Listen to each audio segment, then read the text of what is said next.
ಅಳುತ್ತಾ ಕುಳಿತರೆ ಹೇಗೆ? 3 ದಿನವಾಯಿತು, ಮನೆಯಲ್ಲಿ ಯಾರು ಊಟ ಮಾಡಿಲ್ಲ. ಅದೊಂದು ಆದದ್ದು ಆಗಿ ಹೋಯಿತು. ಹೇಳು ಸೇವಂತಿ, ಹೇಳು.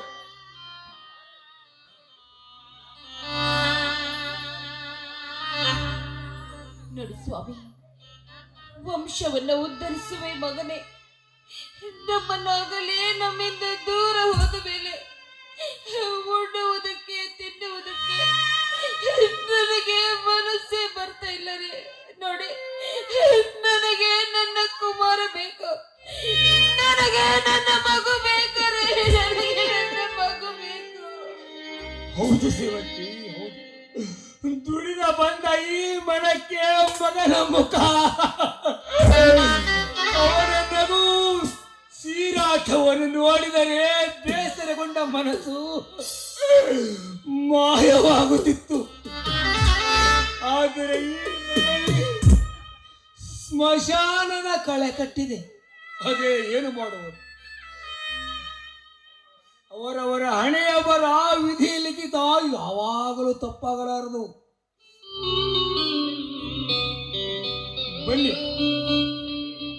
ನೋಡಿ, ಈ ವಿಧಿ ನಮ್ಮಂಥ ಬಡವರನ್ನ ಅದೆಷ್ಟೊಂದು ಕ್ರೂರವಾಗಿ ಚುಚ್ಚಿ ಚುಚ್ಚಿ ಹಿಂಸೆ ಮಾಡ್ತಾ ಇದೆ. ಯಾಕ್ರೆ ಆ ದೇವರಿಗೆ ನಮ್ಮಂಥವರ ಮೇಲೆ ಯಾಕಿಷ್ಟೊಂದು ಕೋಪ ಇಲ್ಲದೆ? ನನ್ನ ಮಗನನ್ನ ಬಿಟ್ಟು ಬದುಕುವ ಶಕ್ತಿ ನನಗಿಲ್ಲವೇ? ನನಗಿಲ್ಲ. ಸೇವಂತಿ, ಕೊಡುವನು ಅವನೇ, ಕಸಿದುಕೊಳ್ಳುವನು ಅವನೇ. ಈ ಭೂಮಿಯ ಮೇಲೆ ಬದುಕಿ ನಮ್ಮೆಲ್ಲರ ಜೊತೆ ಇರುವ ನಮ್ಮ ಕುಮಾರನ ಋಣ ಇಲ್ಲಿಗೆ ಮುಗಿದು ಹೋಯ್ತಂತೆ ಕಾಣುತ್ತದೆ. ಮಕ್ಕಳ ಮುಂದೆ ಹೆತ್ತವರು ಸತ್ತು ಹೋಗುವುದು ಸಹಜ. ಆದರೆ ಹೆತ್ತವರ ಮುಂದೆ ಮಕ್ಕಳು ಸತ್ತು ಹೋದರೆ ಅದನ್ನ ತಡೆದುಕೊಳ್ಳುವ ಶಕ್ತಿ ಯಾವ ಹೆತ್ತವರಿಗೂ ಇರುವುದಿಲ್ಲ ರೀ. 9 ತಿಂಗಳು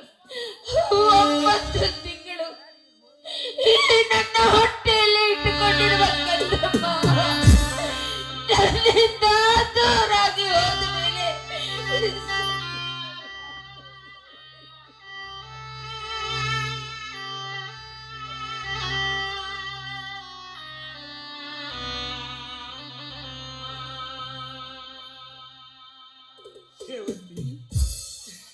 ಸಂಕಟ ನನಗೂ ಆಗುತ್ತದೆ. ಆದರೆ ಏನು ಮಾಡಲು? ಈಗ ಅಳುತ್ತ ಉಪವಾಸ ಕುಳಿತರೆ ನಮ್ಮ ಕುಮಾರ ಮರಳಿ ಬರುವನೇನು? ದೇವರು ಕಣ್ಣಿಗೆ ಕಾಣದ ನಾಟಕಕಾರ, ಎಲ್ಲವನ್ನೂ ತಿಳಿದ ಸೂತ್ರಧಾರ. ನಾವು ಪಾತ್ರಧಾರಿಗಳಷ್ಟೇ. ಮಾಮ, ಅಕ್ಕ, ಇಲ್ಲಿ ಮೇಲೆ ನನ್ನನ್ನು ತಡೆಯುವ ಅವಶ್ಯಕತೆಯು ನಿಮಗಿಲ್ಲ. ನೀವು ನನ್ನ ಶಿರವನ್ನು ಕಡಿದರೂ ಚಿಂತೆ ಇಲ್ಲ.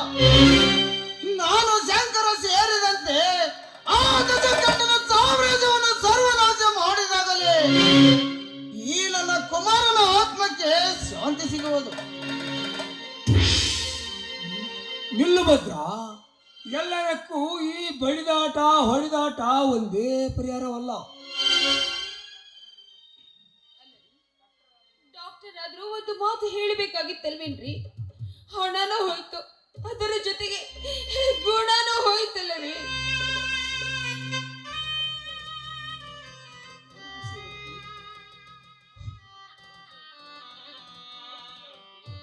ಹೌದು ಸೇವಂತಿ, ಎಷ್ಟೇ ಹಣ ಹಾಕಿದರೂ ಕುಮಾರನ ಆರೋಗ್ಯದಲ್ಲಿ ಚೈತರಿಸಿಕೊಳ್ಳಲಿಲ್ಲ.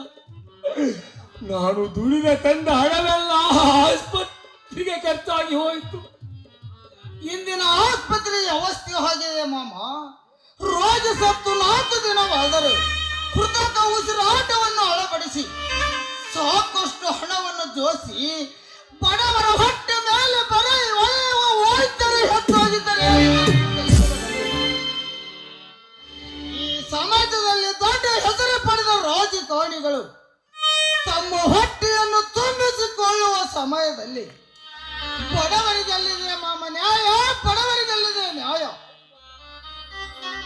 ಹೌದು ಭದ್ರ, ನೀ ಹೇಳುವ ಮಾತು ನಿಜವಿದೆ.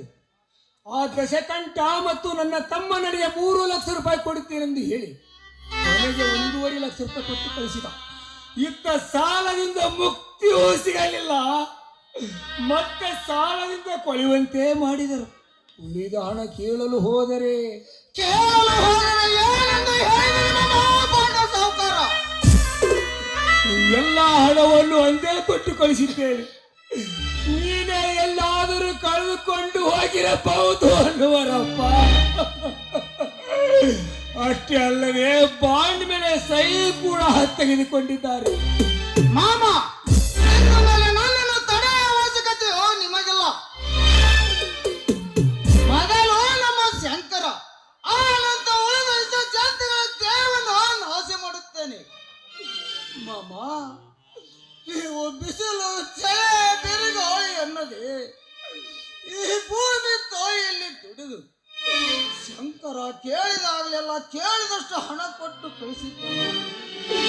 ಮರೆತು ಬಿಟ್ಟನೆ ಮಾಮ, ಮರೆತು ಬಿಟ್ಟನೆ. ದುಃಖಿಸಬೇಡಪ್ಪ, ದುಃಖಿಸಬೇಡ. ಈ ಹಿಂದೆ ಕಿತ್ತೂರು ರಾಣಿ ಚೆನ್ನಮ್ಮ, ಬೆಳವಡಿ ಮಲ್ಲಮ್ಮ ಇಂಥ ಮಹಾ ನಾಯಕರಿಗೆ ಕಷ್ಟ ಬಿಟ್ಟಿಲ್ಲದಾಗ ಇನ್ನು ನಮ್ಮಂಥವರ ಯಾವ ಲೆಕ್ಕಪ್ಪ? ಸೇವಂತಿ, ಕಳೆದ ಹೋದ ಸಮಯ ಮರಳಿ ಬರಲಾರದು. ಚಿಂತಿಸಿ ಪ್ರಯೋಜನವೇನು? ಭದ್ರ, ಬಾರಪ್ಪ ಹೋಗೋಣ.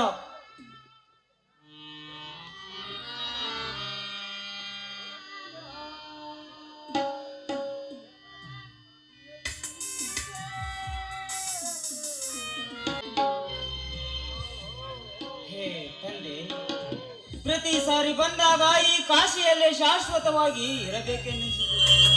ಆದರೆ ಇಂದೇಕೋ ನನ್ನ ಮನಸ್ಸು ನಮ್ಮ ಊರಿನ ಕಡೆಗೆ ಹೋಗಬೇಕೆನ್ನಿಸುತ್ತಿದೆ. ಊರಲ್ಲಿ ಏನಾದರೂ? ಹೌದು ಗುಣವಂತ, ಹೌದು. ಇದೇನಿದು ಆಕಾಶವಾಣಿ? ಗುಣವಂತ, ನಿನ್ನ ಶಿವಣ್ಣನ ಕುಟುಂಬ ಸಂಕಷ್ಟದಲ್ಲಿ ಸಿಕ್ಕಿದೆ.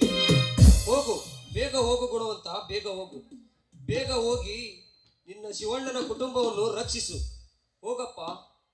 ಇಲ್ಲ ಇಲ್ಲ ಇಲ್ಲ ಇಲ್ಲ ಇಲ್ಲ, ನನ್ನ ಧರ್ಮವಂತನ ಮನೆತನಕ್ಕೆ ನಾನೇನಾಗಲು ಬಿಡುವುದಿಲ್ಲ.